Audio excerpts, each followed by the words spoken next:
everyone, thanks for tuning. Bonjour à tous, merci de votre attention. Je suis Victor Mouissio, bienvenue sur Football Planet. À suivre dans cette émission, le TP Mazembe, champion de la Coupe des Confédérations de la CAF. Le géant congolais s'est imposé samedi à l'issue d'un nul 0 but partout face au Sud-Africain Supersport United et a défendu avec succès sa couronne. Les détails dans cette émission. Dans le même registre, les entraîneurs locaux continuent de démontrer leur puissance dans cette compétition, la Coupe des Confédérations de la CAF. À l'honneur dans cette émission, l'entraîneur du TP Mazembe, Pamphile Miayo Kazembi.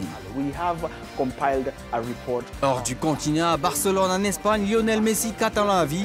Celui qui a remporté à 5 reprises le titre de meilleur joueur du monde vient de signer un nouveau contrat de 4 ans, mettant ainsi fin à la spéculation sur un éventuel départ en juin prochain. Restez scotchés. Le TP Mazembe est champion d'Afrique de la Coupe des Confédérations de la CAF. Le géant congolais s'est imposé au terme d'un match nul et vierge en phase retour de la finale de la Coupe samedi face au Sud-Africain de Supersport United, défendant avec succès son titre. Cette victoire représente un 3e titre continental pour Mazembe après avoir remporté pour la 3e année consécutive la Ligue des champions de la CAF en 2015. Mazembe retourne à Lubumbashi avec en poche 1 250 000 $ contre 625 000 pour Supersport. On fait le point tout de suite. Le tout-puissant Mazembe de la République démocratique du Congo a remporté pour la 2e fois consécutive la Coupe de la Confédération africaine de football grâce à son match nul 0 but partout en finale retour chez les Sud-Africains de Supersport United samedi à Pretoria. Le club congolais s'était imposé 2 buts à 1 lors de la finale aller dimanche dernier à Lubumbashi. Le TP Mazembe, club phare du continent africain, devient la 2e équipe après l'Étoile sportive du Sahel à remporter la compétition sans perdre un match. Avec 11 trophées continentaux, dont 5 Ligues des champions d'Afrique, le TP Mazembe est désormais le 2e club africain le plus titré après les Égyptiens Al-Ahli, qui en ont 19. Tout au long de la compétition, les Congolais ont manifesté une solidarité sans faille au Corbeau. Le TP Mazembe est l'un des rares clubs africains à avoir joué une finale du mondial des clubs qu'il avait malheureusement perdu en 2010 contre le puissant Inter Milan de Samuel Eto'o et de José Mourinho. La domination des entraîneurs africains sur leurs homologues européens s'est à nouveau manifestée samedi lors de la finale de la Coupe des Confédérations de la CAF entre Supersport United d'Afrique du Sud et le TP Mazembe de la République démocratique du Congo. On suit ce reportage. Les phases finales de la Coupe des Confédérations de la CAF sont de plus en plus disputées par des clubs dont les entraîneurs sont des locaux. Nous n'en voudrions pour preuve que la finale qui a opposé samedi Supersport United d'Afrique du Sud et TP Mazembe de la République démocratique du Congo. Le club Supersport est entraîné par l'ancien milieu de terrain sud-africain Eric Tinkler et le TP Mazembe par le Congolais Pamphile Miayo qui a déjà joué dans le club. Sur 13 précédentes finales de l'équivalent africain de l'UEFA Europa League, 9 ont été remportées par des clubs avec des entraîneurs locaux. Le vétéran tunisien Fawzi Benzarti a réalisé 2 fois la gloire avec l'Étoile du Sahel en 2006 et en 2015. Il fait partie des 3 entraîneurs qui ont remporté la Coupe des Confédérations et qui ont également remporté des victoires dans la prestigieuse Ligue des champions de la CAF. Les autres ayant réalisé le doublé étaient le Ghanéen Cécile Jones Atoukwefio, décédé en 2015, et le Marocain Hussein Amota. Revenons à la question du jour. Que valent les entraîneurs locaux comparativement aux entraîneurs étrangers? Quelques années après que l'ancien entraîneur nigérian Stephen Keshi a appelé à un renforcement des opportunités en faveur des entraîneurs africains, la tendance à une préférence pour les entraîneurs étrangers semble demeurer intacte sur le continent. On en parle avec l'analyste Jeff Kinyoni au Kenya. Bonjour Jeff, merci d'être avec nous. Comment percevez-vous cette tendance du point de vue kényan tout d'abord et plus largement à travers une perspective continentale? Je pense qu'il est bon que les pays africains emploient des entraîneurs étrangers tant qu'ils sont de bons entraîneurs et non pas n'importe quel autre Européen venant juste travailler. Tant qu'ils sont meilleurs que les entraîneurs locaux, il n'y a pas de problème. En tant qu'Africain, je voudrais aussi travailler en Europe aussi longtemps que j'ai l'expertise. Donc, ce n'est vraiment pas un problème pour nous tant qu'ils apportent l'expertise nécessaire. Ce qui arrive la plupart du temps, alors ça va. Nous avons de bons entraîneurs comme Claude Leroy et Hervé Renard qui ont fait des choses merveilleuses avec le Maroc et le Togo.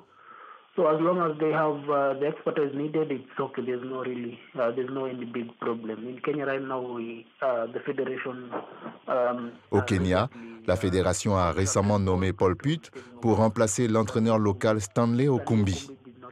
Stanley n'a pas eu de bons résultats depuis sa nomination, mais nous attendons de voir si Paul Putt est le remplaçant idéal.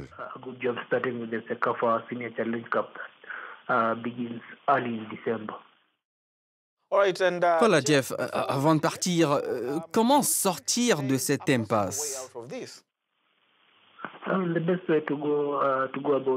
La meilleure solution consiste à s'assurer que nos entraîneurs locaux sont bien formés, tout comme leurs homologues européens. Je pense qu'il est temps que la CAF change les formations d'entraîneurs pour être en tandem avec l'UEFA parce que les entraîneurs de l'UEFA ont pris des cours de qualité supérieure. La CAF devrait faire avec ce cours de niveau A et de niveau B et si elle ne s'en éloigne pas, elle devrait s'assurer qu'elle est au même niveau que celle de l'UEFA.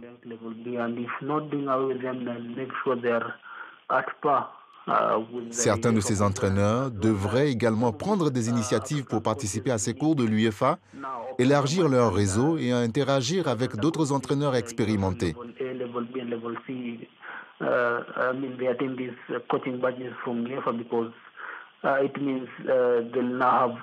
De cette façon, ils ont de bonnes chances de s'aventurer à l'extérieur de l'Afrique en se basant sur des personnes plus expérimentées et ayant reçu la même formation que leurs homologues européens.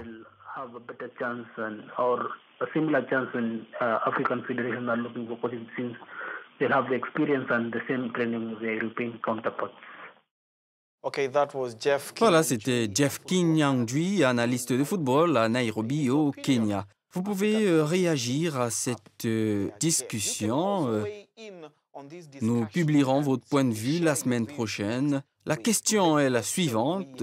Pourquoi les fédérations africaines ont-elles tendance à préférer les entraîneurs étrangers au détriment des managers locaux?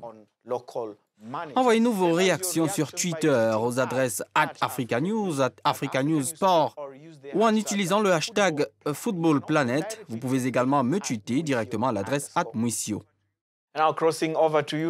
On passe maintenant à l'Europe. Lionel Messi reste au Barça. L'Argentin a signé un nouveau contrat avec les Catalans qui le verra rester dans ce club jusqu'en 2021. Celui qui a été sacré 5 fois meilleur joueur du monde de l'année met ainsi fin aux spéculations sur son éventuel départ du club où il a passé toute sa carrière. On écoute le président du club, Josep Maria Bartomeu. Il nous en donnera beaucoup plus. Léo Messi est très heureux et motivé avec ses grands coéquipiers et un nouvel entraîneur comme Ernesto. Et nous espérons commencer une nouvelle ère victorieuse. Léo est notre chef. Le contrat de Léo est un contrat de 4 ans jusqu'à 2021. Nous voulons le voir sur le terrain, faire ce qu'il sait faire le mieux à chaque match.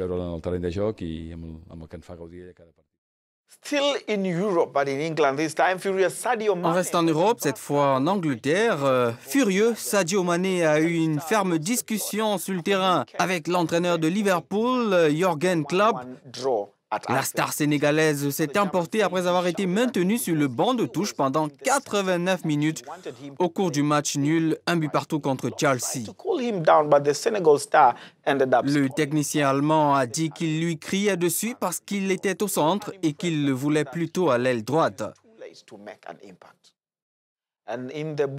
L'attaquant gabonais Pierre-Emerick Aubameyang, qui a marqué un doublé, a été expulsé en deuxième période Après avoir écopé d'un deuxième carton jaune lors du clash de Bundesliga entre Schalke 04 et le Borussia Dortmund. Schalke 04 a obtenu l'égalisation en fin de match suite à une course contre la montre pour remonter l'écart de 4 buts concédés à la mi-temps et arracher le nul 4 buts partout.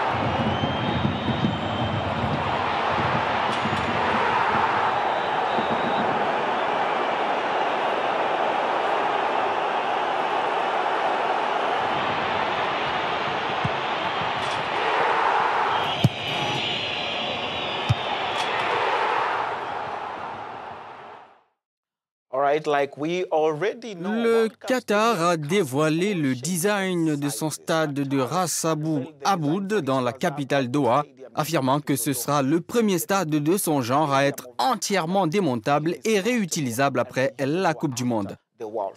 Le stade de 40 000 places sera construit à l'aide de conteneurs sur le front de mer de Doha et devrait être achevé fin 2020.